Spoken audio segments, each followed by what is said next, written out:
Bien, rebonjour à toutes et à tous. Alors, au nom de l'AT2E et de l'ADEME, nous allons parler ce matin de décarbonation de l'industrie. Bon, je pense qu'il faut rappeler ce qu'on entend par décarbonation. C'est d'abord, bien sûr, l'efficacité énergétique. C'est la chaleur décarbonée, c'est-à-dire les énergies renouvelables et de récupération. C'est l'électrification des procédés, l'utilisation d'intrants peu carbonés, et puis la capture et le stockage du CO2. Donc, notre industrie représente 20% des émissions françaises de gaz à effet de serre, 20% des émissions du seul CO2 d'ailleurs. C'est le deuxième secteur émetteur après les transports. Vous savez que la stratégie nationale bas carbone de la France est très ambitieuse pour le secteur industriel, puisqu'on devrait émettre 35% en moins à l'horizon 2030 et 81% de moins à l'horizon 2050. Donc, pour atteindre des chiffres aussi ambitieux, on va devoir parler innovation, démonstration, industrialisation de nouvelles technologies et déploiement sur les territoires. C'est pourquoi vous avez vu que 610 millions d'euros du plan France 2030 ont été fléchés dans cette direction à travers 4 appels d'offres que vient de lancer l'ADEME et qui vont vous être présentés par les 4 experts de l'ADEME, Dorian Beck, Pierre Cardoncuff, Aude-Claire Houdon et Thibon Rouenet. Je rappelle donc, avant de leur céder la parole, que vous utilisez l'onglet questions pour poser vos questions et qui sera répondu à la fois en live et puis à chaque fois après les différentes interventions. Vous recevrez l'ensemble des présentations et l'enregistrement de la manifestation dès demain. Donc, Aude-Claire, je crois que c'est vous qui commencez. Je vous cède la parole. Tout à fait. Merci Daniel. Bon, je me présente déjà, Aude-Claire Houdon du service industrie. Moi, je suis en charge au sein du service des questions R&D innovation. Et à titre d'introduction, on va vous parler de la stratégie d'accélération de la décarbonation de l'industrie, qui est le cadre dans lequel ont été développés les dispositifs qu'on va vous présenter aujourd'hui. Alors, cette stratégie, elle s'inscrit au sein de plusieurs stratégies qui ont été élaborées à l'initiative de différents ministères. Donc, en ce qui concerne la stratégie d'accélération de la décarbonation de l'industrie, il y avait un copilotage du SGPI, Secrétaire général pour l'investissement, de la Direction générale des entreprises et du ministère de la Transition écologique. Donc, cette stratégie, elle a été élaborée pour permettre d'investir dans les principaux enjeux de transition socio-économique de demain. Et pour la décarbonation de l'industrie, c'est à la fois un soutien à l'offre de décarbonation de l'industrie et également un soutien à la décarbonation de nos sites industriels.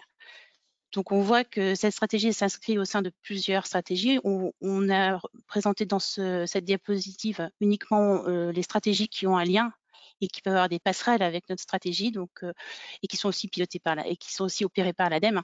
Donc, on a les technologies avancées pour le système énergétique, qui est aussi connu sous le petit nom de TAS, pour lequel il y a des appels à projets qui ont été publiés récemment aussi. Il y a la stratégie produits biosourcés et carburants durables, hydrogène décarboné et recyclage et réincorporation de matériaux recyclés. Donc, on voit ces stratégies en périphérie qui peuvent avoir des liens et qui sont assez proches finalement aussi des offres qu'on va soutenir dans la décarbonation de l'industrie. Alors, les enjeux de cette stratégie, c'est de répondre à la fois on va dire, un soutien à l'offre de décarbonation et un soutien aux industriels qui ont besoin de décarboner leur site. Et il était prévu qu'elle puisse répondre à des besoins en termes d'investissement, de soutien à l'innovation, mais également en termes de soutien à l'élaboration de réglementations plus favorables et à l'accompagnement aussi d'évolution des compétences. Donc, c'est quelque chose qui est assez intégré. On peut voir ici dans les objectifs. Donc, il y avait 6 objectifs. Sur les 3 premiers, on va être sur des dispositifs qui vont être opérés par l'ADEME en termes d'appel à projets. Donc, avec l'objectif 1 qui permet de la consolidation et l'émergence des acteurs français de l'offre en soutenant l'innovation et la démonstration et favoriser l'industrialisation. Donc là, on est typiquement voilà, au soutien aux briques techno et à démonstration. L'objectif 2, c'est massifier le déploiement des solutions de décarbonation pour le développement d'une industrie. Donc là, on est plutôt sur les dispositifs dits investissement. L'objectif 3, qui est un peu plus nouveau, c'est démontrer la viabilité technico-économique de la neutralité carbone à l'échelle de zones industrielles. Donc là, on est sur du multisite. Et il y avait un sous-axe de cet objectif qui est aussi la mise en œuvre des techniques CCS, mais cette partie-là ne fera pas l'objet de la présentation d'aujourd'hui. Sur les autres objectifs, et l'objectif 4, on est plutôt là sur tout ce qui va être travaux pour lever les freins en lien avec les problématiques d'industrialisation, donc plutôt liées au cadre économique, normatif ou réglementaire. L'objectif 5, là on est plutôt sur le soutien à la R&D, donc c'est préparer les technologies de décarbonation de demain, plus aux mains de l'Agence nationale de la recherche sur les bas degrés de maturité des technologies. Et l'objectif 6, donc là on en parlait tout à l'heure, c'est mettre en adéquation les besoins en ressources humaines des acteurs économiques et des offres de formation. Donc le SGPI coordonne tout un plan de développement de ces compétences pour toutes les stratégies de manière un peu transversale, et ça ne fera pas l'objet de la communication d'aujourd'hui. Donc l'ADEME est opérateur donc, sur les 3 premiers objectifs, et voici comment se coordonnent les différents appels à projets qu'on va vous présenter aujourd'hui. Si on part, on va dire du développement et de l'innovation, on a dans l'objectif 1, 2 appels à projets, l'AAP IBAC PME, l'AAP DEMIBAC, qui vous seront présentés par Pierre Cardon-Cuve tout de suite après. Et juste pour vous signaler que nous sommes donc 2 contacts sur ces appels à projets, donc Pierre Cardon-Cuve et moi-même. Donc là, c'est pour des développements de briques techno qui vont jusqu'à la démonstration et même jusqu'à, on va dire, la démonstration de la faisabilité en première industrielle quand il y a encore des derniers leviers techniques ou organisationnels assez importants à lever. Ça doit permettre on va dire, d'arriver jusqu'à l'émergence d'une solution proche du marché. Ensuite, on va s'adresser à la fois au développement de l'offre de décarbonation en France, donc avec l'AAP Solimbac, qui vous sera présentée tout à l'heure par Dorian Beck, qui concerne l'industrialisation de solutions innovantes ou existantes de décarbonation de l'industrie. Donc voilà, ça c'est pour l'objectif 2. Et donc à venir, une aide aussi aux industriels pour décarboner leur site avec le déploiement de la demande. Donc on va dire c'est un peu les suites du fonds de décarbonation de l'industrie. Et pour accompagner tout ça de manière un peu plus, on va dire, transversale et sur une approche plutôt multisite, il y a un volet un peu innovant d'études dans le cadre de la PESIVAC qui vous sera présenté par Thibaut Ouenet, qui devra servir à maturer des trajectoires de décarbonation pour des zones industrielles. Voilà, donc je pense qu'on peut passer au slide suivant. Comme Daniel vous l'a présenté tout à l'heure, on retrouve les différents leviers décarbonation qu'il a cités et qui vont être un peu transversaux sur tous les appels à projets.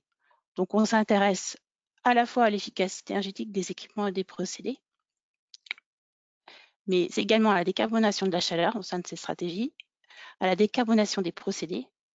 On peut retrouver aussi des questions d'électrification et à la fin au captage du carbone, stockage, transport et valorisation. Donc ce sont des thématiques qui vont être éligibles dans les appels à projets qu'on va vous présenter à la suite.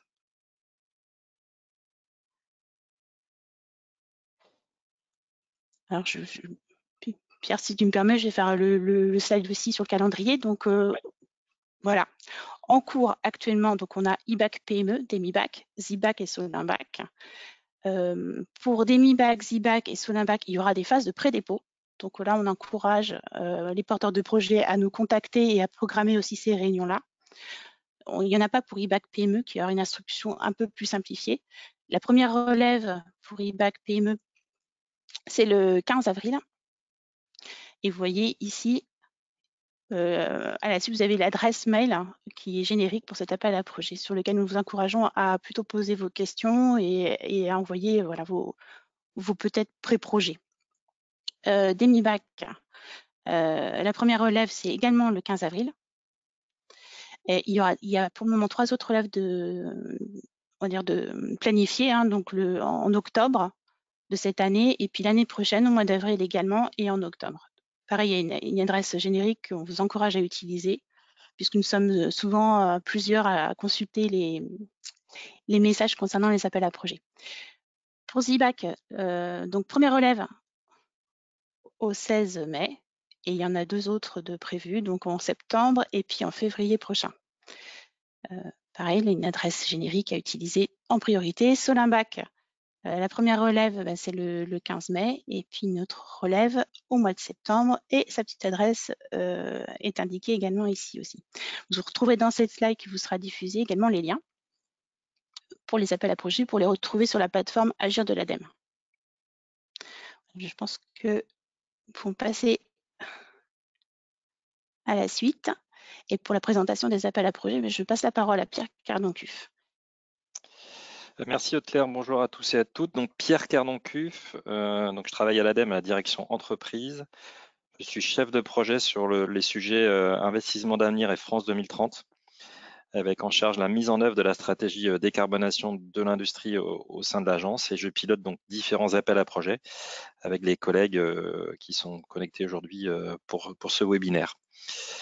Donc moi aujourd'hui je vais vous parler de 2 appels à projets qui sont en lien avec l'innovation, pour lesquels, avec lesquels je suis très impliqué en ce moment, parce que vous avez vu que les dates de clôture vont vite arriver. Le premier appel à projet, c'est l'appel à projet IBAC PME. IBAC, ça veut dire industrie bas carbone. Vous voyez que tous les acronymes de nos appels à projet ont cet acronyme IBAC. Donc IBAC, industrie bas carbone PME, et l'autre côté c'est DEMIBAC, démonstration pour une industrie bas carbone.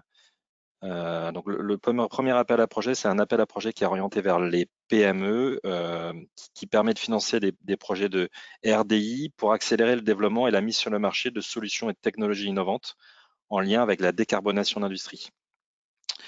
Pour cette IBAC PME, j'irai un peu plus en détail dans la slide suivante, mais juste en introduction, donc c'est orienté que pour les PME, projets monopartenaires, et pour des coûts totaux de projets inférieurs à 1,5 million d'euros.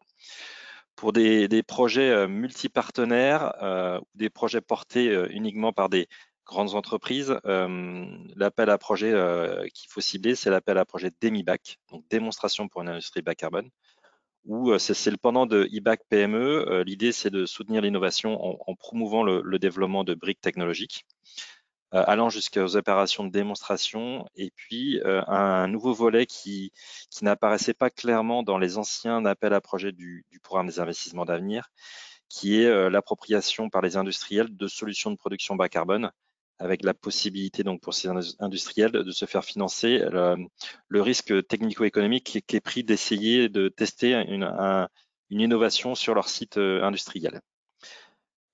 Coût total du projet, donc comme je vous l'ai dit, on est sur un coût total supérieur à 1,5 million d'euros. Donc si on passe sur la slide suivante pour mieux vous présenter IBAC PME, IBAC PME, alors la slide suivante. Voilà, c'est un appel à projet qui va vite clôturer, comme vous l'avez vu, 15 avril, clôture de cet appel à projet, donc de la première mouture. Si cet appel à projet est un succès, il pourra être relancé d'ici la fin d'année ou en début d'année prochaine. Donc c'est un appel à projet qui cible uniquement les PME. On attend des projets qui sont monopartenaires, avec un coût total de projet inférieur à 1,5 million d'euros, et des dépenses éligibles qui doivent être supérieures à 300 000 euros. Ça ressemble beaucoup à l'appel à projet concours d'innovation qui était opérationnel sur la partie industrie et coefficient de ces dernières années, avec une partie qui est quand même très favorable. L'aide qui est apportée ici est une aide qui est apportée sous forme de subvention, alors que le concours, il y avait un mix de subventions et d'avances remboursables. Et le concours d'innovation visait des projets minimum à un budget de supérieur à 600 000 euros. Et donc là, comme vous le voyez, on est sur des dépenses éligibles qui doivent être supérieures à 300 000 euros. Donc un appel à projet qui est beaucoup plus favorable pour le soutien à l'innovation pour les PME. Donc projet monopartenaire, quels sont les critères de sélection de cet appel à projet? Donc vous les retrouvez dans le cahier des charges. Le premier, on est sur le soutien à l'innovation, donc on retrouve bien sûr des nécessités de bien préciser quel est le caractère innovant du projet et de la solution qui va être développée et démontrée, où les performances vont être démontrées, et la valeur ajoutée de ce projet donc par rapport à ce qui existe actuellement sur le marché. Donc il y a toute une partie qui est sur l'état de l'art qui est à bien présenter. L'impact économique du projet est aussi un sujet important, de connaître quel est le marché ciblé, quelles sont ses perspectives de marché avec la vision de l'entreprise sur comment va-t-elle faire pour atteindre ce marché et sa vision à 5 ans de la commercialisation de la solution. La capacité de l'entreprise à porter le projet, capacité à la fois financière, donc quel est le plan de financement de l'opération, sachant que les modalités d'aide, comme indiqué sur cette slide, suivant une petite entreprise ou moyenne entreprise, les taux sont de 45% maximum pour des petites entreprises et 35% pour des moyennes entreprises. Donc, quel est le plan de financement? Le complément, comment sera-t-il apporté par l'entreprise? Donc, capacité financière, mais aussi capacité opérationnelle. Comment l'équipe est structurée pour réaliser le projet? Y aura-t-il des recrutements qui seront réalisés? Quel est ce plan de recrutement? On a besoin d'avoir toutes ces informations pour avoir quelques garanties sur la réalisation du projet. Et il y a un point qui est très important, qui est la performance environnementale du projet. On est sur le sujet de la décarbonation de l'industrie. Et donc, il y a tout un pan dans le dossier de candidature qui est à remplir, où on demande des éléments sur l'impact environnemental de la solution, des éléments sur la réduction des gaz à effet de serre, et on demandera aussi la réalisation ou des premiers éléments sur une analyse de cycle de vie. Et la réalisation d'une ACV sera éligible dans le projet lui-même. Les coûts éligibles, ce sont les coûts éligibles classiques d'un soutien RDI que vous retrouvez ici.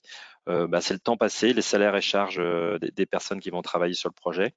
On prend en compte les frais connexes, les coûts de sous-traitance quand il y a une sous-traitance qui intervient.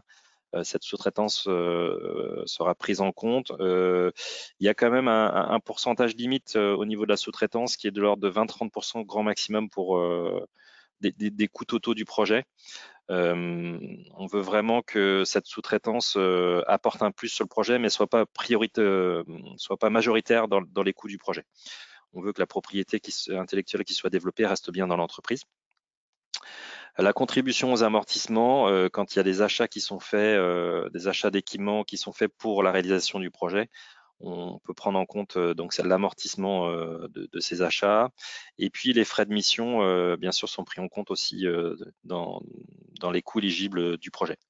Donc un coût total inférieur à 1,5 million d'euros et donc des dépenses éligibles qui doivent être supérieures à 300 000 euros. Donc comme vous l'a dit Haute-Claire, une clôture qui a lieu au 15 avril. Si vous avez besoin de nous contacter pour étudier un peu l'éligibilité du projet à cet appel à projet, l'adresse mail que vous a présenté Haute-Claire, c'est donc ibac@adem.fr. Donc n'hésitez pas à nous contacter si vous avez des questions sur cet appel à projet. On va passer sur le deuxième appel à projet innovation, qui est le complément de l'appel à projet IBAC PME, qui est DEMIBAC, donc démonstration pour une industrie bas carbone, donc pour un coût total supérieur à 1,5 million d'euros, qui vise donc des développeurs de technologies, les organismes de recherche, mais aussi les clients industriels finaux. C'est pour ça qu'il y a deux volets. Il y a un premier volet qui est le volet briques, techno et démonstrateurs, où on attend des projets qui sont portés par des monopartenaires ou des projets collaboratifs avec 5 partenaires maximum, avec un projet qui commence avec un TRL, donc niveau de maturité technologique supérieur à 6, et l'idée donc c'est d'arriver sur à la fin du projet sur un TRL de 8 à 9 avec une opération de démonstration en conditions réelles. Donc le type de recherche, le type de dépense qui est financé, c'est de la recherche industrielle et aussi, enfin même plus précisément, on va avoir vraiment plus de dépenses en lien avec du développement expérimental.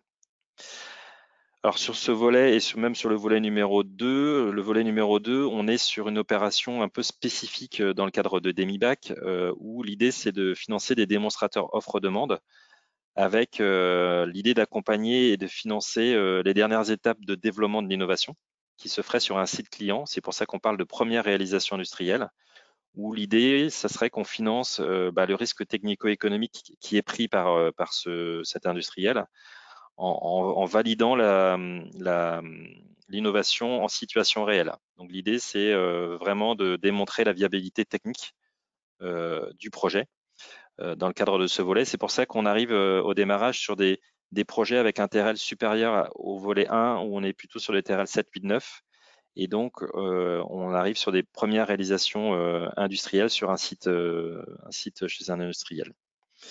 Là, les types de dépenses, ce seront plus des dépenses en lien avec du développement expérimental et puis aussi de la protection de l'environnement.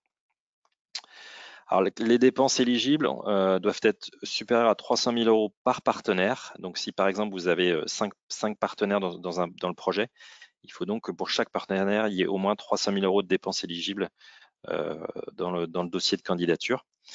Et puis ensuite, l'aide qui est apportée, donc la différence par rapport à IBAC PME, c'est que l'aide est apportée sous forme de subvention et ou d'avance remboursable, avec un bonus pour l'industriel qui va vouloir tester la technologie et valider la faisabilité de cette technologie sur son site, où cet industriel sera aidé sous forme de subvention. Alors sur cet appel à projet d'EMIBAC, vous avez vu qu'il y avait plusieurs dates de relève, une date de clôture qui va vite arriver, qui est au mois de mai, avec plusieurs dates de relève. On vous demande, porteur de projet, si vous êtes intéressé par déposer un dossier, de nous contacter au plus tard 1 mois avant la date de relève que vous visez pour votre dossier de candidature. On réalisera alors une réunion de pré-dépôt, qui est une réunion qui pour nous est très importante parce qu'elle nous permet déjà dans un premier temps de connaître votre projet. Et ensuite, vous, porteurs de projet, elle nous permet aussi de vous conseiller sur le dépôt de dossier. Donc, c'est un document spécifique qui est à remplir, qui est une annexe PowerPoint qui s'appelle l'annexe 2, qui fait une dizaine de slides, qui résume votre projet. On vous écoutera sur la présentation de votre projet et on vous conseillera pour que votre dossier de candidature soit un dossier de candidature qui correspond déjà bien aux attentes de l'appel à projet, et ensuite qui soit un dossier de candidature de bonne facture, de bonne qualité, pour que de notre côté aussi l'instruction soit facilitée et que l'instruction soit rapide de notre côté. Donc n'hésitez pas à nous contacter en amont de votre dépôt de dossier, déjà pour s'assurer de l'éligibilité, et puis ensuite pour discuter donc de votre dossier de candidature. Et c'est pour ça que l'adresse mail, c'est demibac@adem.fr. Alors voilà sur les 2 appels à projets innovation. Je crois qu'il y a quelques questions qui sont apparues sur le chat. Peut-être que les collègues ont déjà répondu. N'hésitez pas donc si vous avez des questions à profiter aussi de notre présence aujourd'hui. Alors oui, justement, il y a une première question. Je peux me permettre de faire le relais. Est-ce que les projets peuvent bénéficier de cumul d'aides, par exemple IBAC PME et PIA 4 régionalisés? Alors, en fait, pour regarder s'il y a un cumul qui est possible, il faut regarder le système d'aide qui est appliqué. Là, on est sur un système d'aide RDI. On vous a mis que c'était les taux d'aide maximum autorisés. Si on descend le taux d'aide, oui, il y a un cumul qui est possible, mais bon, dans la plupart des cas, on va quand même se fixer au taux d'aide maximum qui est applicable par le système d'aide qu'on applique. Donc, il y a peu de chances que vous puissiez appliquer un cumul. Peut-être sur la partie RI, recherche industrielle, on n'est pas au taquet du taux d'aide. Il est possible d'aller chercher un cumul d'autres aides publiques, mais pas sur la partie DE, développement expérimental. Ensuite, il y a une personne qui demande la notion de dépenses éligibles, puisque c'est vrai que c'est un terme qu'on réemploie sur chacune des slides, pour chacun des AP. Peut-être clarifier le côté dépenses éligibles. Alors, ce sont des dépenses qui sont en lien avec le projet. Donc, ce sont des dépenses de recherche, développement, innovation. Par exemple, des dépenses qu'on ne considère pas comme éligibles, c'est des dépenses de communication, où on considère que c'est un peu le business de l'entreprise, qui de faire sa communication et de vendre son innovation. Donc, c'est des dépenses que nous, on ne considère pas comme éligibles. On ne les prend pas en compte dans le projet. Par contre, comme je vous l'ai dit, c'est le coût total du projet qui est pris en compte, donc supérieur à 1,5 million d'euros. Par exemple, ces coûts de communication peuvent faire partie du coût total pour atteindre et dépasser ce budget minimum. Donc vraiment, les dépenses éligibles, ce sont les dépenses de recherche, développement et innovation.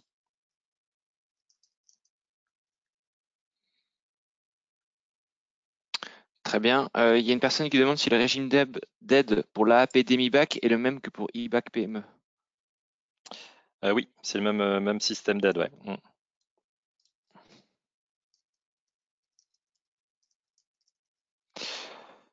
Très bien. Alors oui, il y a une question aussi sur la FAQ et les réponses seront-elles transmises demain? Nous, on prendra le temps de voir les questions que vous nous avez posées et une FAQ, alors peut-être pas dès demain, mais une FAQ sera disponible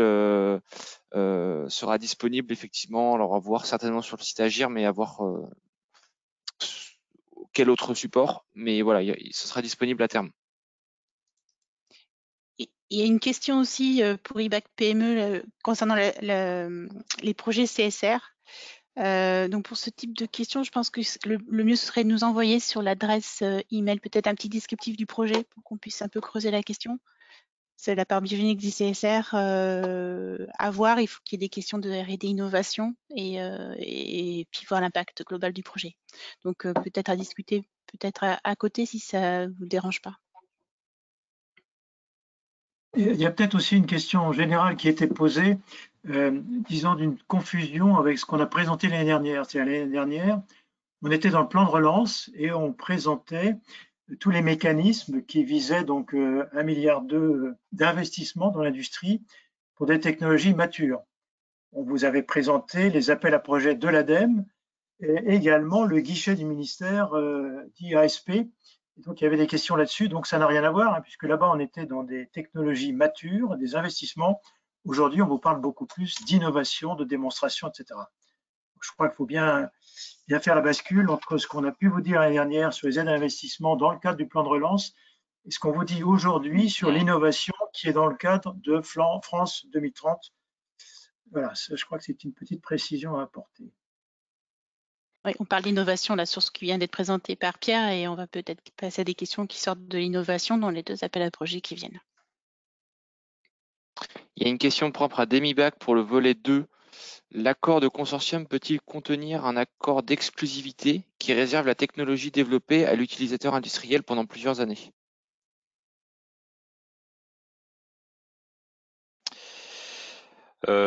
Moi, je dirais oui. Après, là où on va creuser, c'est cet industriel va-t-il vouloir acheter cette technologie innovante pour d'autres sites? Est-ce qu'il y a une transposition qui sera faite sur d'autres sites ou est-ce que c'est juste un one-shot? Mais après, nous, on n'intervient pas sur les accords entre les développeurs et les clients finaux, hein.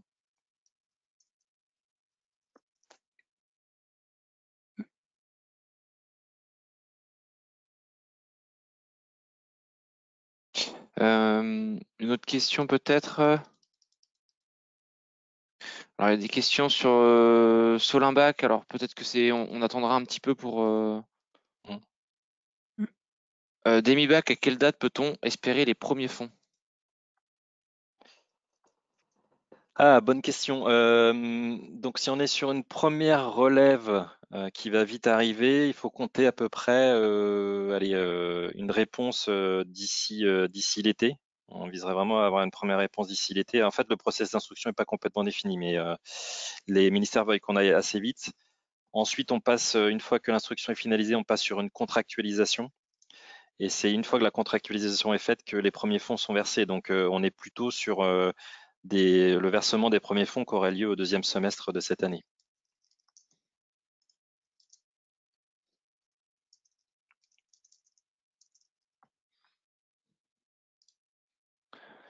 Alors, n'hésitez pas si vous voyez des questions. Des fois, moi, ça, je vois pas tout non plus.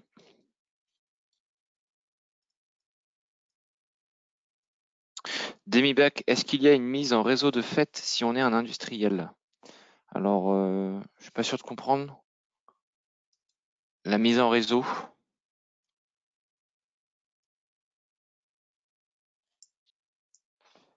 C'est peut-être un industriel qui serait en recherche d'un offreur de technologie innovante, mais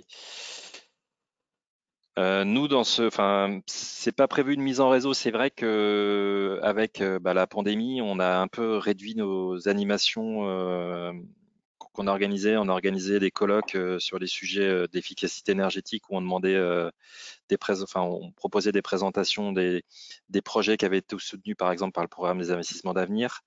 Ça permettait de faire du réseautage. Des industriels rencontraient des développeurs de solutions et ça pouvait aider aussi à monter des projets.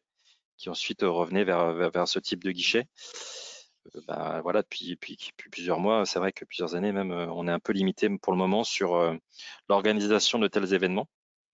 Mais Claire a peut-être un rajout à faire sur Oui, des réseaux. parce que nous, en termes on va dire, relais sur ce type d'action, c'est vrai que il y a l'Alliance Alice. Je ne sais pas si, bon, on va peut-être pas avoir le temps de la présenter, mais c'est une structure qui s'occupe de favoriser l'innovation pour la décarbonation de l'industrie et l'efficacité énergétique, et qui a un travail d'animation, notamment de représentation aussi de l'offre française, et qui organise pas mal d'événements pour essayer d'intéresser aussi les industriels et monter des partenariats. Donc peut-être que vous pouvez vous rapprocher de l'Alliance Alice aussi pour essayer d'anticiper justement ces dépôts de projets. Et sinon, le comité stratégique de filière Nouveau Système énergétique prévoit des animations de rencontres aussi offre-demande. Donc on va dire que cette animation-là se fera pas forcément par l'ADEME directement, mais il y aura certainement aussi des événements pour monter ces projets et monter des partenariats. Donc, vous pouvez aussi vous tourner vers le site internet du CSF-NSE pour vous renseigner et vous manifester.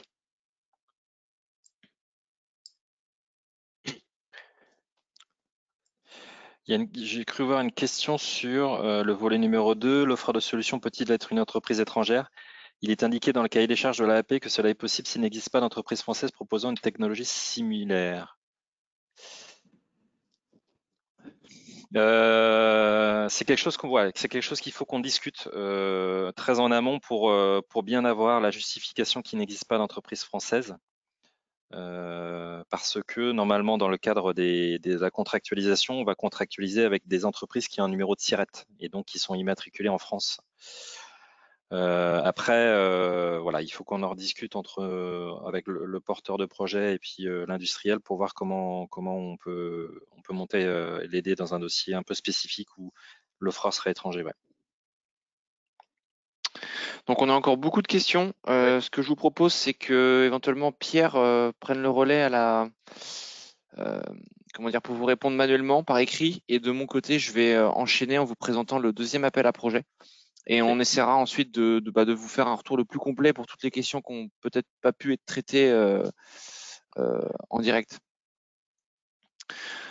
Donc de mon côté, je vais vous présenter l'appel à projet ZIBAC. Donc je m'appelle Thibaut Rouenet, je suis ingénieur décarbonation au service industrie et j'ai donc participé à la rédaction de l'appel à projet ZIBAC. Donc ZIBAC pour zone industrielle bas carbone.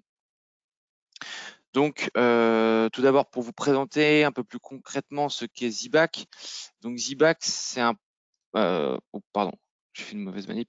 ZIBAC, c'est un projet qui a pour but de concrétiser les projets de décarbonation à l'échelle d'un territoire industriel. Donc, globalement, à l'échelle d'une zone industrielle, voire parfois même de plusieurs zones industrielles. Le tout pour s'inscrire dans une trajectoire bas carbone ambitieuse. Donc, les objectifs de ZIBAC, comme je viens de vous le dire, c'est la trajectoire de décarbonation de la zone industrielle. L'autre objectif aussi, c'est de pouvoir créer une gouvernance, de structurer vraiment une gouvernance pour fédérer l'ensemble des parties prenantes du territoire et que tout le monde travaille ensemble pour décarboner la zone industrielle. Et l'objectif de ZIBAC également, ça va être d'accompagner justement ces territoires dans la durée pour avoir un suivi réel des investissements qui seront réalisés sur cette zone industrielle. Globalement, sont attendus comme territoire pour ces zones industrielles bas carbone, les zones industrielles à fort enjeu carbone. Donc globalement, on peut les répertorier sous deux grandes catégories, les zones industrielles eau portuaires et également les plateformes chimiques. On a quand même mis 3 petits points parce qu'il peut y avoir d'autres structures un peu plus particulières, mais également fortement émettrices en carbone. Et globalement, voilà, ces zones industrielles doivent regrouper des sites énergo-intensifs ou fortement émetteurs. Donc là, on a quand même un projet qui vise les plus grosses zones françaises globalement à l'échelle du territoire. Plusieurs critères de sélection de notre côté. Donc évidemment, le montage du projet, le projet d'une manière globale. Donc à la fois sur les ambitions de décarbonation, mais également sur des ambitions d'un point de vue environnemental, sur des ambitions d'un point de vue économique, social et sociétal. Donc il y a vraiment tout le scope qui est représenté et pas uniquement le scope d'un point de vue purement technologique et décarbonation. Au niveau des critères de sélection, on a aussi un critère sur le porteur de projet. Le porteur du projet, on attend un groupement type GIE ou alors un consortium avec 3 acteurs maximum ou alors une association. Et enfin, donc d'autres critères de sélection que je vous ai déjà un petit peu évoqués, tous les aspects innovation, impact environnementaux, etc.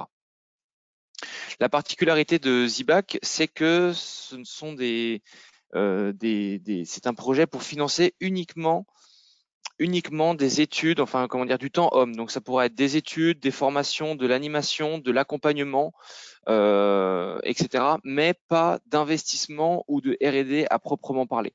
Donc ça c'est vraiment le point important et certainement le point le plus novateur sur sur cet appel à projet.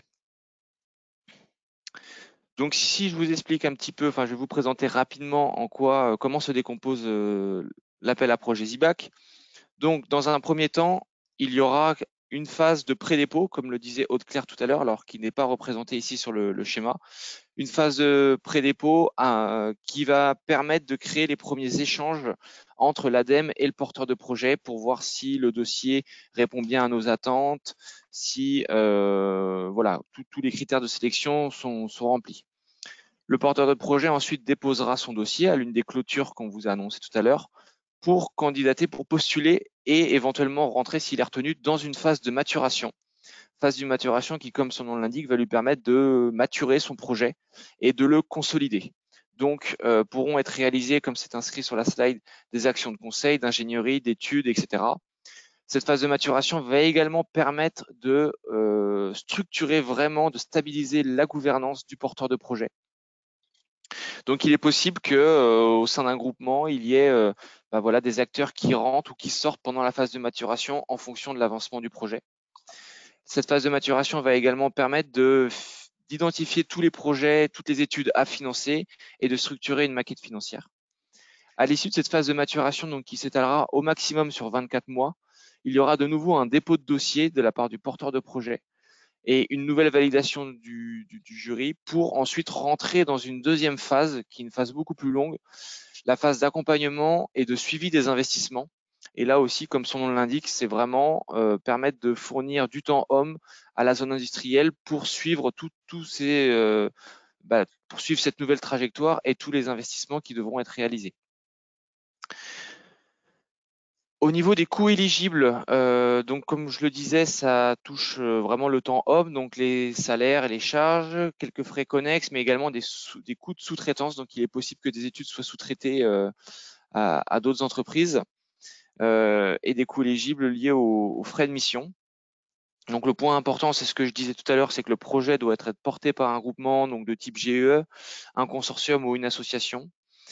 Et également, point très important, c'est que le coût total minimum du projet doit être de 500 000 € pour le projet ZIBAC. Vous avez ensuite en précision les modalités d'aide, donc 70, 60, 50 en fonction de la taille du porteur de projet. Voilà pour cette présentation relativement rapide. Je pense que, alors j'avais plus la visibilité sur les questions-réponses, mais il y a dû en avoir quelques-unes. Donc, n'hésitez pas à m'aider. Je peux te lire les questions, Thibaut, comme tu l'avais fait. Il y avait une question pour Ziba. Quels sont les cours qui sont aidés? J'ai les questions qui défilent en même temps. J'ai perdu ma question. Alors, je vais me permettre de reprendre une de la part de Justine Claude. Est-ce que le groupement de porteurs de projet peut être créé candidature? Tout à fait. Le cadre vu qu'on demande un groupement type GIE, ça peut mettre plusieurs semaines, voire plusieurs mois à se mettre en place. C'est assez complexe à monter. Donc, il est tout à fait possible, ou du moins envisageable en fonction des discussions, de d'abord candidater sous forme d'un consortium de 3 acteurs et ensuite d'avoir un objectif à terme dans votre candidature de créer un GIE pour la fin de la phase de maturation. Ça, c'est effectivement possible. Donc, il faut bien être clair sur le fait que tout ne doit pas être vraiment bien calé pour le premier dépôt, puisqu'après vous rentrez dans une phase de maturation et comme son nom l'indique, la phase de maturation, il y aura encore des réflexions, il y aura encore des débats et elle va permettre de faire évoluer le projet. Donc on va demander quand même un minimum de maturité, si je peux dire, pour le dépôt, mais il y a quand même derrière environ 12 à 24 mois d'évolution du projet.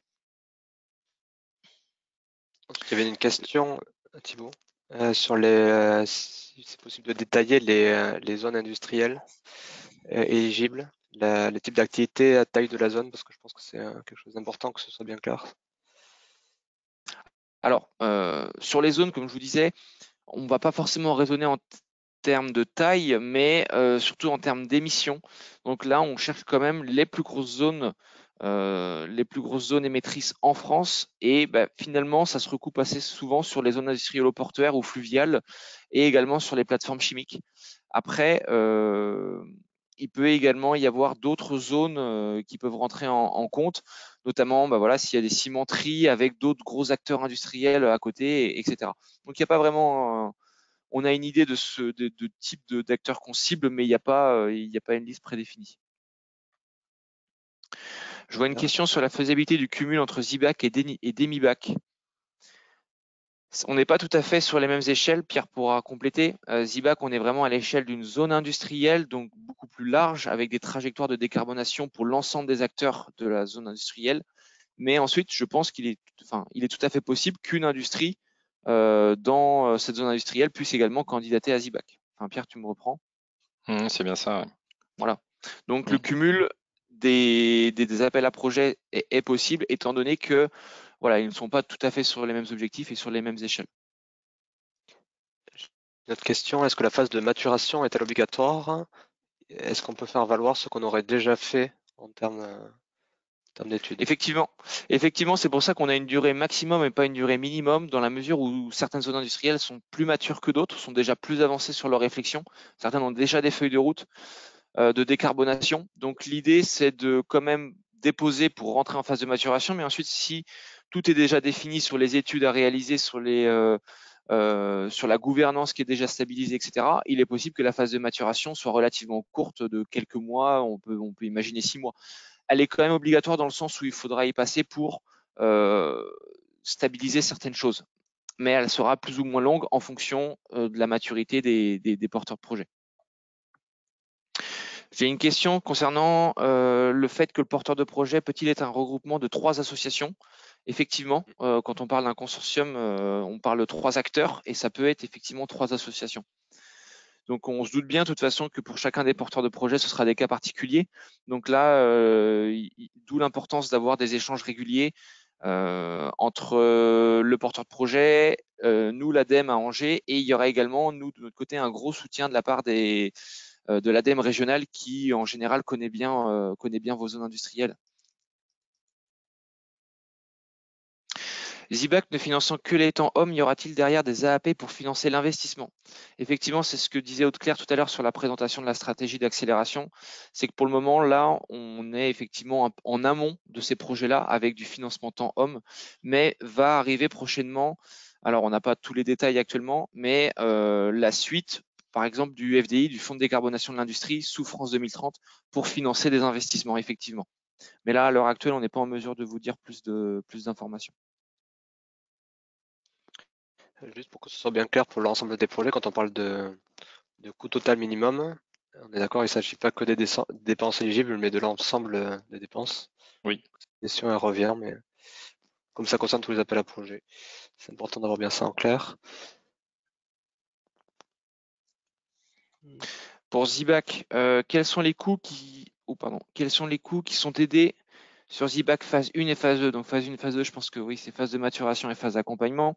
Donc les coûts qui sont aidés, comme je disais, c'est essentiellement les coûts hommes. Donc ça pourrait être une embauche d'une personne pour réaliser le suivi des études, mais ça peut être également du financement de sous-traitance pour réaliser des études. Ça peut être également du financement d'un partenaire pour créer des actions d'animation, de concertation, de réflexion entre industriels. Ça peut être un financement pour des coûts de formation. Voilà, c'est tout ce genre de coûts qui peut être pris en charge par ZBAC Tous les détails sont mentionnés dans le cahier des charges, donc n'hésitez pas à aller le regarder.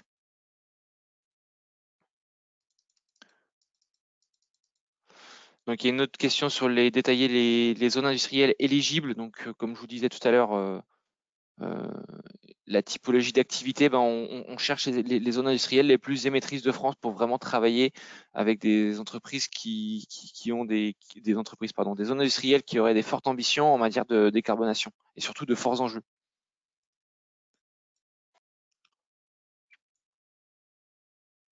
Pour Zibac, pas d'être dans le CAPEX, même sur les secondes phases, effectivement, c'est ce qu'on disait. C'est vraiment la particularité de Zibac de travailler uniquement sur du financement homme. Le CAPEX sera financé en parallèle par des appels à projets spécifiques aux investissements. Est-ce que tu aurais un ordre de grandeur, Thibaut, des émissions de gaz à effet de serre pour qu'ils aient un peu l'idée? Et dans le même ordre d'idée, est-ce que les zones aéroportuaires sont éligibles? On est d'accord que... Les zones aéroportuaires, effectivement, peuvent être éligibles. L'ordre de grandeur par zone industrielle, c'est assez compliqué à dire, mais je pense que ça sera un peu du cas par cas, dans le sens où on va pas uniquement regarder les émissions, mais on peut aussi regarder l'ensemble du dossier avec toutes les ambitions qui peuvent être mises derrière.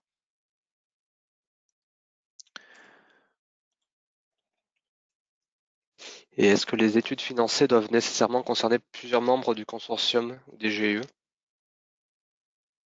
Alors, effectivement, les études ensuite qui rentreront dans le cadre de Zibac devront, dans la mesure du possible, toucher plusieurs acteurs plusieurs acteurs du projet Zibac. Donc, si c'est des études d'infrastructure pour des réseaux d'hydrogène, etc., idéalement, il faut que ça touche l'ensemble, enfin pas l'ensemble, mais plusieurs acteurs. Et encore une fois, ça peut être du cas par cas s'il y a vraiment une action qui est ciblée sur un seul acteur industriel, mais qui peut amener des gros enjeux de décarbonation. Ça peut aussi être envisageable que cette étude ne soit fléchée que vers un seul acteur. Une question qui concerne... Pardon, excuse-moi, vas-y. Non, vas-y. Il y a une question qui concerne à la fois Pierre et Thibaut, c'est il n'y a pas beaucoup d'informations concernant la décarbonation. On a l'impression qu'on parle surtout d'innovation. Quel est le poids de la décarbonation dans le choix d'attribution de ces aides? Alors, je vais commencer en répondant par Zibac. La décarbonation fait quand même partie des gros critères d'éligibilité, on va dire, à Zibac. C'est-à-dire qu'on va quand même regarder les gains d'émissions de gaz à effet de serre, etc., qui seront faits grâce aux différentes études qui peuvent être menées, grâce à la trajectoire qui sera définie par le porteur de projet. Donc la décarbonation dans Zibac a un poids quand même très important, j'ai pas envie de dire forcément prépondérant, parce qu'on va également aussi regarder les enjeux environnementaux, économiques et sociaux. Mais la décarbonation a une grosse place, joue une place importante. Et dans les sujets innovation, comme je vous l'ai dit assez rapidement, surtout sur Zibac PME, je vous ai parlé de la performance environnementale. Il y a une annexe particulière qui est à remplir par le porteur de projet pour donner des premiers éléments d'évaluation sur l'impact environnemental de la solution, avec un focus qui est sur le sujet de la décarbonation. Il y a des éléments assez précis qui sont demandés aux porteurs de projet et ça fait partie vraiment des critères de sélection du dossier, et lors de l'instruction, c'est des éléments qui sont très fortement regardés. Donc le sujet de la décarbonation de l'industrie est aussi à mettre en phasage avec le marché qui est visé, parce qu'on demande aux porteurs de projet de donner leur vision, comment ils vont faire pour atteindre le marché. Et donc, à la fois le côté performance environnementale plus marché nous donne un peu une idée aussi des éléments sur la vision de décarbonation de l'industrie sur plusieurs années de la solution. Donc, c'est vraiment pris en compte dans l'instruction. Ensuite, il y a une question sur est-ce que le projet doit concerner tous les acteurs industriels de la zone? Eh bien ça, j'ai envie de dire idéalement oui, mais il faut voir ensuite comment se positionnent les acteurs. C'est-à-dire qu'il est possible que vous montiez que le porteur de projet monte un consortium avec plusieurs acteurs, mais que la liste des acteurs de la zone industrielle ne soit pas tous représentés dans le projet Zibac. Donc après, ça va être des discussions aussi à avoir vous en interne entre industriels pour savoir qui veut bien y participer, qui a des ambitions de décarbonation, etc. Encore une chose, c'est ce que je disais tout à l'heure, il est possible que les personnes qui participent qui font partie du projet ZIBAC, les adapteurs industriels, ça peut un petit peu bouger, notamment pendant la phase de maturation. S'il y a un acteur qui veut se rajouter, il y a, à mon avis, pas trop de soucis à faire ça. C'est même plutôt encouragé d'avoir le plus de monde possible, que ça touche l'ensemble des acteurs.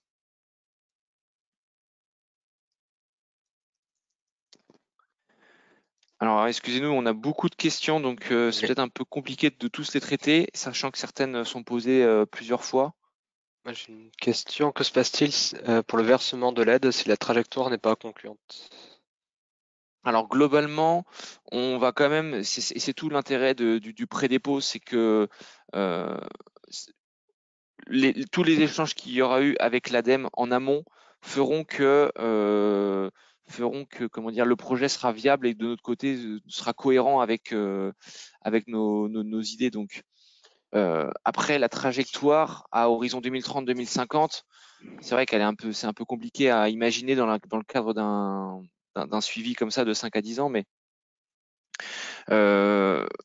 si les études sont menées et que les investissements sont réalisés derrière, il n'y a pas de raison que la trajectoire ne soit pas atteinte.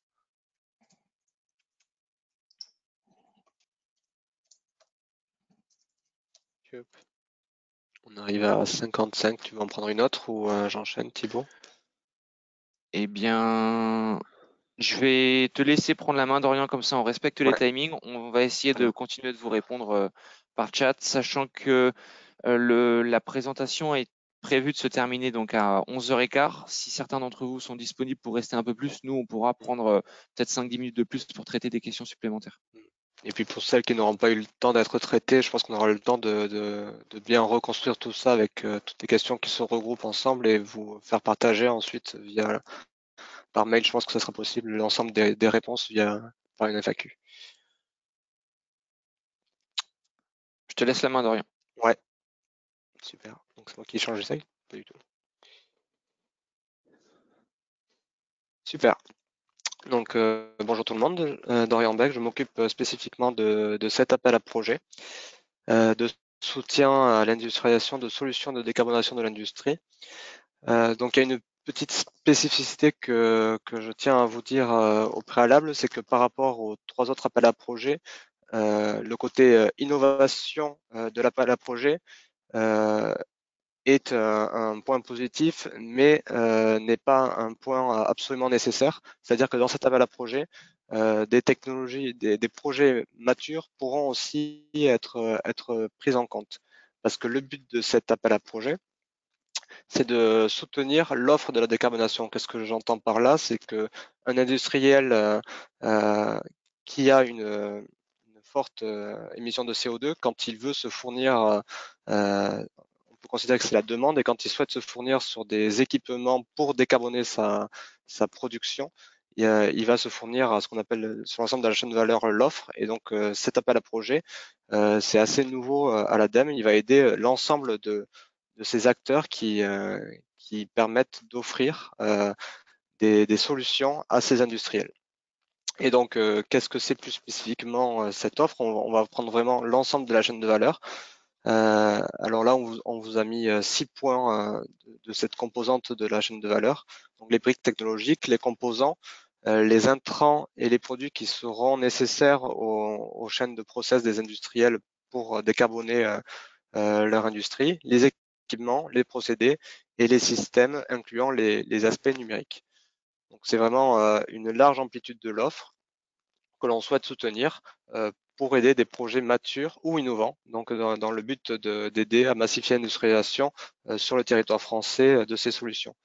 Et donc il y aura 2 types de projets que l'on pourra aider, donc soit une création de nouvelles unités de production, soit investir dans des unités déjà existantes dans le but de les rendre plus productives, de les rendre plus flexibles. Ensuite, pour la slide suivante. Merci beaucoup. Donc voici les quelques principales caractéristiques de l'appel à projet. Donc il y a 3 critères de sélection qui sont subdivisés en d'autres critères dans le cahier des charges, vous pourrez aller le voir après. Mais essentiellement, ce qu'on veut, c'est que les solutions que l'on va aider permettent de décarboner l'industriel chez qui la solution sera achetée.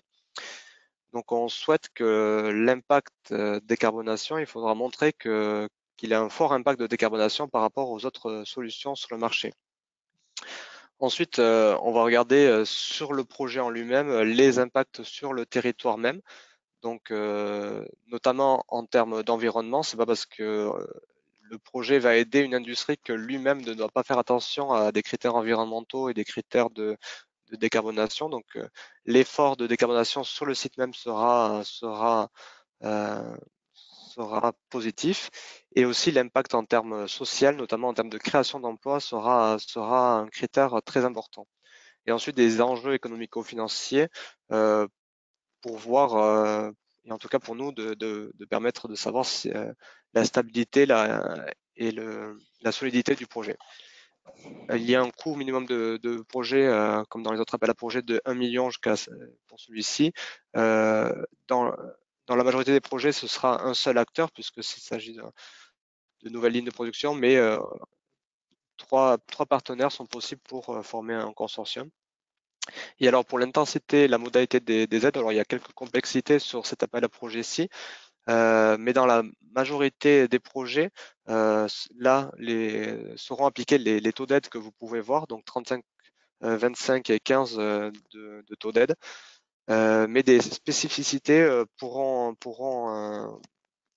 apparaître si un projet a un caractère innovant, si un projet se situe dans des zones AFR, si un projet fait des efforts sur son site de production en termes de décarbonation, en termes d'environnement. Donc voilà, toutes ces spécificités pourront permettre d'avoir d'autres modalités d'aide, mais voilà, je vous réfère dans le cahier des charges pour cette complexité-là. Et associés à ces taux d'aide que vous voyez apparaître, sont éligibles les coûts d'investissement dans de nouveaux actifs de production, et donc ne sont pas éligibles les investissements immobiliers ou financiers. Voilà pour la présentation assez rapide. J'imagine qu'il y a pas mal de questions encore de nouveau.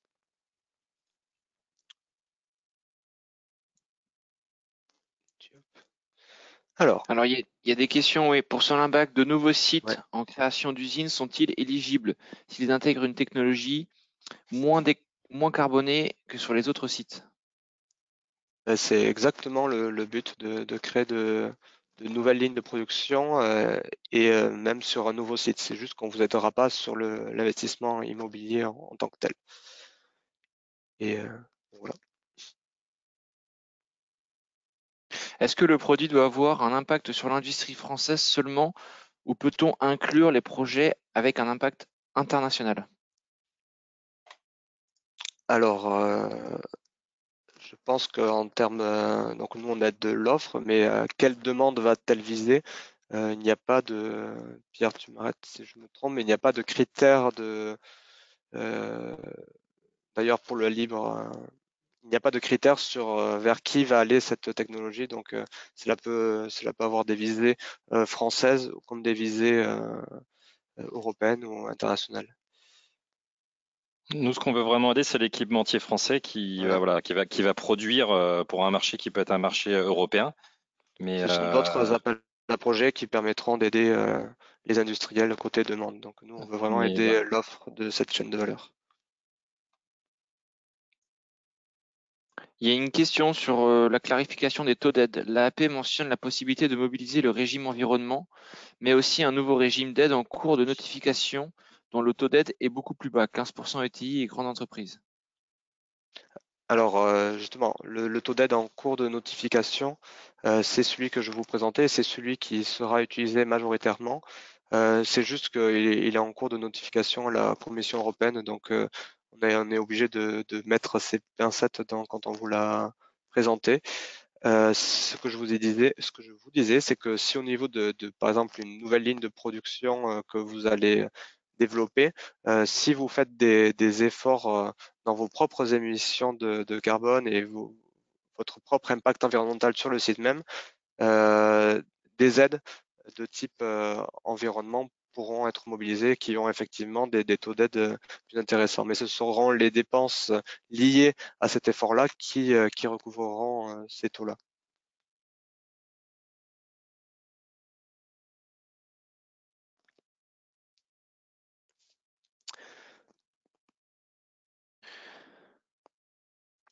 Après, de manière générale, il y a l'articulation de l'ensemble de nos appels à projets avec les aides européennes. Ça, je ne sais pas si Pierre, tu as des infos, mais c'est non, assez récurrent. je ne vais pas pouvoir vous donner la réponse aujourd'hui parce que le cadre a un petit peu changé. On a lancé le cadre sous le format programme des investissements d'avenir, qui maintenant est passé dans le jargon France 2030.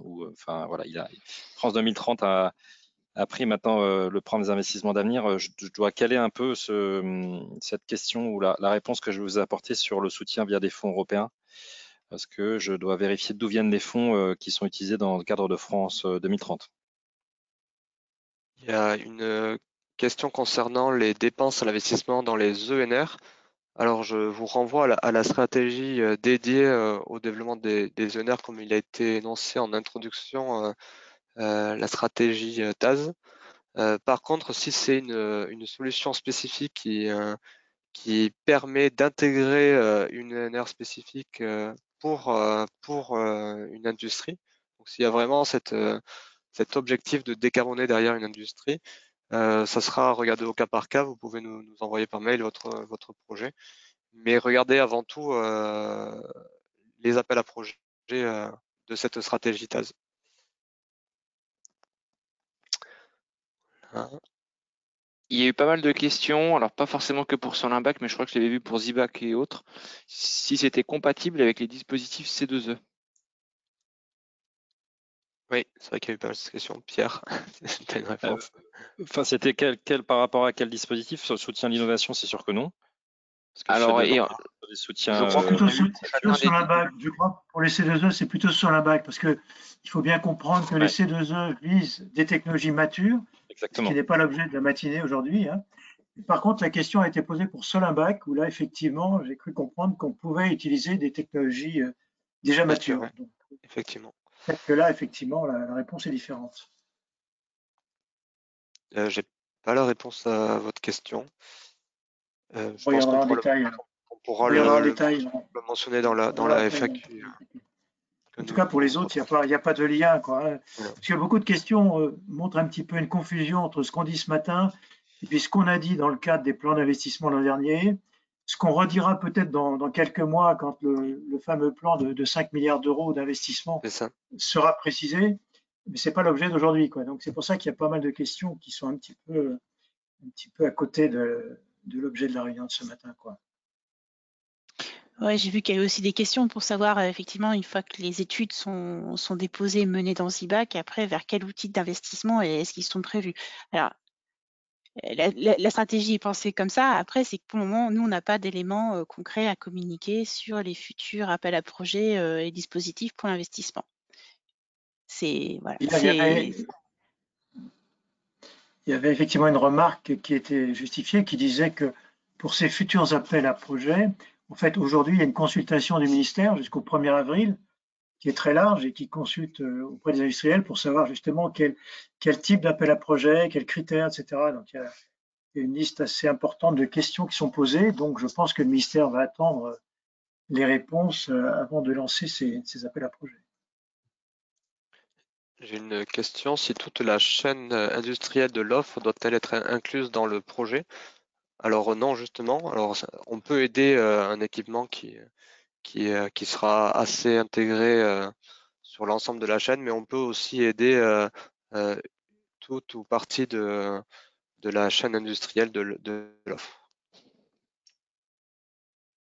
Je vous réfère à l'ensemble du cahier des charges qui est aux présentations du tout début où je vous disais que ça peut être une brique technologique seulement ou alors le développement d'un intrant qui servira au procédé de décarbonation, etc. Il y a deux questions qui touchent aussi à l'éligibilité de certaines thématiques, méthanisation et hydrogène. Je pense qu'il faut voir, c'est la finalité en fait. Finalement, est-ce que ça va pour décarboner l'industrie ou est-ce qu'on est en train de développer de nouveaux systèmes juste méthanisation pour d'autres activités? Donc les thématiques sont éligibles parce qu'il y a tout ce qui va être décarbonation de la chaleur sur site qui est éligible. Après, c'est vraiment la part qui sera pour l'industrie qui sera prise en compte et il faudra qu'elle soit majoritaire. C'est ça, sachant qu'il y a des appels à projets spécifiques à l'hydrogène et il faut aussi d'abord voir s'ils ne sont pas plus pertinents dans ces appels à projets.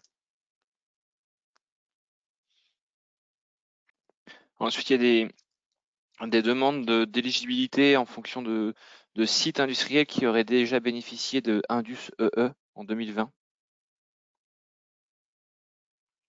D'accord. Peut-il bénéficier lui aussi là, dans le cas précis de Solimbac? Donc, a priori, il n'y a pas de contre-indication. Je dirais que oui, oui. Voilà, Pas de il n'y a contre-indication. pas de contre-indication. Donc, c'est voilà, à la limite, même au sein de l'ADEME, on aura déjà de l'historique concernant votre site. Donc, et concernant votre dossier, on sera plus à même de l'instruire facilement. Est-ce que le marché doit être français principalement ou est-ce qu'il peut être international? Donc c'est ce qu'on disait tout à l'heure, le International. marché peut être international, il n'y a aucun critère là-dessus.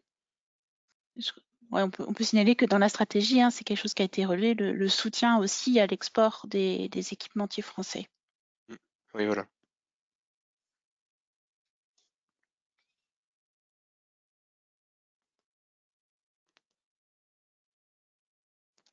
L'achat d'un nouvel outil de production qui permet de rapatrier une production en France et qui permet de décarboner la partie transport est-elle valable?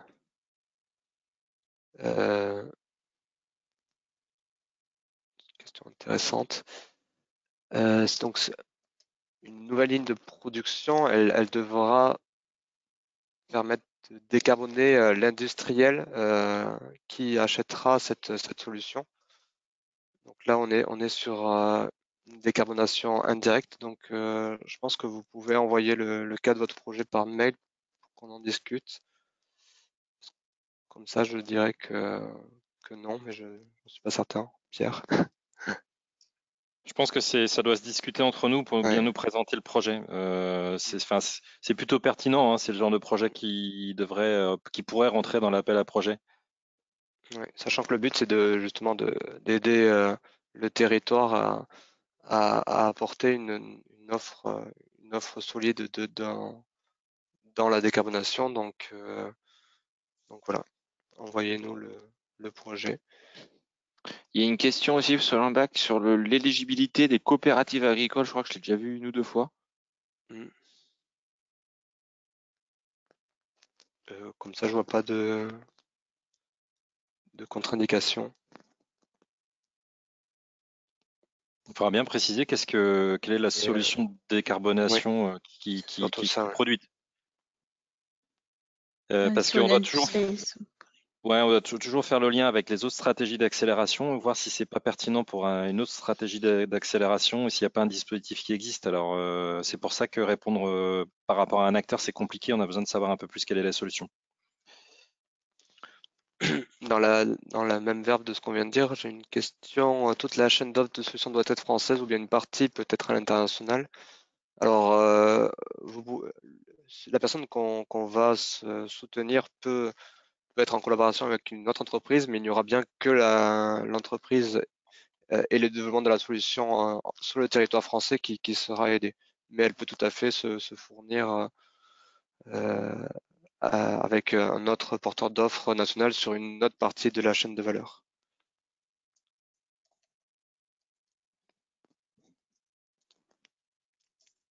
Ensuite, il y a une question sur, alors ça c'est plutôt plus général, combien d'euros au total pour les 4 AAP de la stratégie d'accélération? Comme c'est précisé sur sur le communiqué de presse du gouvernement, c'est, alors j'ai plus le chiffre exact, mais c'est environ 600 millions, c'est bien ça? Ouais, je sais plus, c'est 600. Oui, 600. Oui, ce qui est prévu, enfin, ce qui est annoncé dans le document, c'est donc pour le soutien à l'innovation, c'est 610 millions d'euros. Oui, c'est Voilà. ça. Et Donc les aides au CAPEX dont on parlait tout à l'heure étaient évoquées pour 5 milliards d'euros avec des solutions matures et des solutions beaucoup plus profondes, on va dire. Et ça, c'est toute la partie qui n'est pas encore aujourd'hui bien définie. c'est ça. Et notamment le découpage de ces 600 millions sur les 4 AAP n'est pas encore parfaitement défini, mais ça donne un ordre de grandeur. En temps global, pour les 4 présentés aujourd'hui, à peu près, en dehors peut-être de certains soutiens plus pérennes sur Solimbac à l'avenir, qui seraient sur d'autres budgets. Je vois qu'il y a pas mal questions, enfin en tout cas de remontées de problèmes par rapport aux adresses. Donc au moment du lancement, il y a eu quelques moments d'ajustement. Normalement, aujourd'hui, elles devraient être toutes opérationnelles. Elles sont effectives parce qu'on reçoit bien des mails nous, de notre côté, donc à voir si c'est vous, est-ce que ce serait votre logiciel qui bloque parce que c'est une nouvelle adresse, je sais pas. Mais en tout cas, on regardera, mais normalement, en tout cas aujourd'hui, ça devrait être bon. Et on prend en note vos remarques.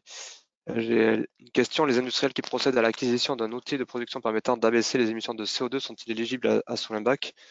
Alors, si votre projet, c'est uniquement de décarboner votre propre site, alors non, ça faisait partie des appels à projets qui viennent de passer Indus Décarb, et ça fera potentiellement partie des prochains appels à projets qui seront centrés sur la décarbonation de la demande, donc des industriels même. Mais c'est pas l'objet de Solimba qui permet d'aider des offres qui permettront in fine de décarboner les industries. Donc la réponse est... Mais une question Solimbac est-il la continuité de la Décarb Inde? Mais du coup, Ce non. qu'on disait tout à l'heure, c'est là où il y a peut-être aussi encore un peu de flou à lever. Solimbac, c'est une aide qui est pour l'équipementier ou porteur d'une offre qui va industrialiser son offre, donc sur l'appareil productif pour produire les équipements, les solutions. Alors que Décarb Inde aidait à l'investissement chez les industriels émetteurs pour décarboner. On est donc là sur l'aide à l'offre de solutions et équipementiers dans ce cas-là. Et donc c'est plutôt nouveau pour l'ADEME, parce que nous, on ne portait pas ce type de dispositif avant. On peut retrouver peut-être des équivalents, pour vous donner une idée, chez BPI, sur les appels à projets résilience, par exemple, qui étaient assez proches.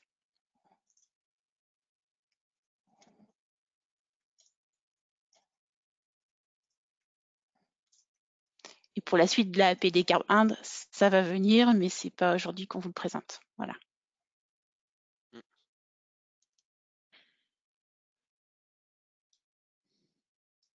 On a entendu qu'il y avait pas mal d'attentes là-dessus, c'est vrai.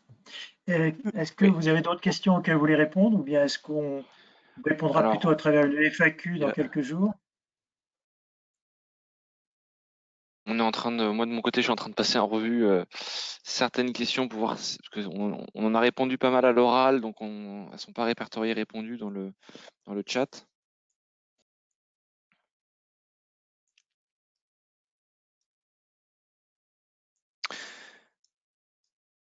Ouais, je pense qu'il faut là qu'on voit si on peut en regrouper. Il y en a beaucoup qui sont très proches de celles auxquelles on a déjà répondu, donc on pourra peut-être les reprendre à titre d'exemple.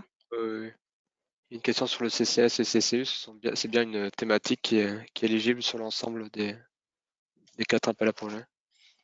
Oui, tout à fait.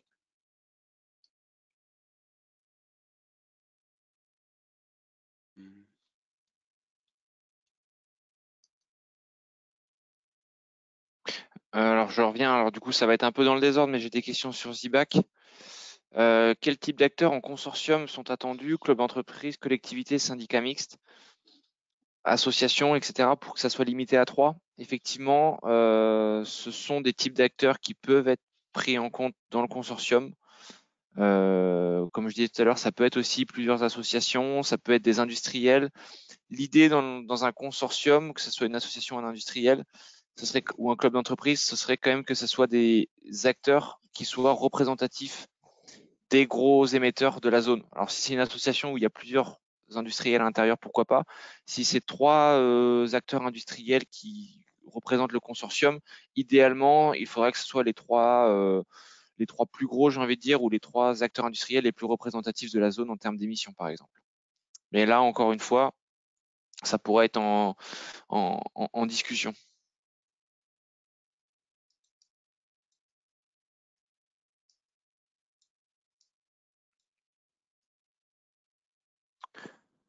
J'ai une Ce que je question vous par exemple. Ouais, Vas-y. non, juste pour terminer un exemple pour Solimbac, parce qu'il y a encore ça me revient un flou, mais ça peut être par exemple des nouvelles lignes de production pour industrialiser une pompe à chaleur ou alors des systèmes d'efficacité énergétique, des choses comme ça qui seront développées sur des lignes de production de nouvelles industries ou alors une amélioration d'une ligne de production. Voilà, je te laisse terminer. Voilà, et juste pour son impact, le marché principal doit être l'industrie. Voilà. J'ai vu qu'il y a une question pour d'autres secteurs qui sont pas agricoles. En majorité. Voilà. Quand il y a des cas plus compliqués où votre offre est à la fois à la destination d'un industriel et à la fois du bâtiment, ou ce genre d'entre-deux peut arriver. Donc, nous, notre but, c'est de décarboner l'industrie. Donc, on va trancher par rapport à l'ensemble des projets qu'on va recevoir. Notre but, c'est vraiment qu'il y ait la majorité. C'est pour ça qu'il y a un critère de 50% qui apparaît dans le cahier des charges. Nous, ce qu'on veut vraiment, c'est aider derrière la décarbonation de l'industrie. Donc voilà. Donc malheureusement, on va pas pouvoir répondre à tout le monde en direct. On va faire le meilleur travail possible pour essayer de répondre à toutes les questions et vous faire parvenir les réponses sous forme de FAQ. Je laisse peut-être la main à Daniel pour conclure en annonçant le prochain.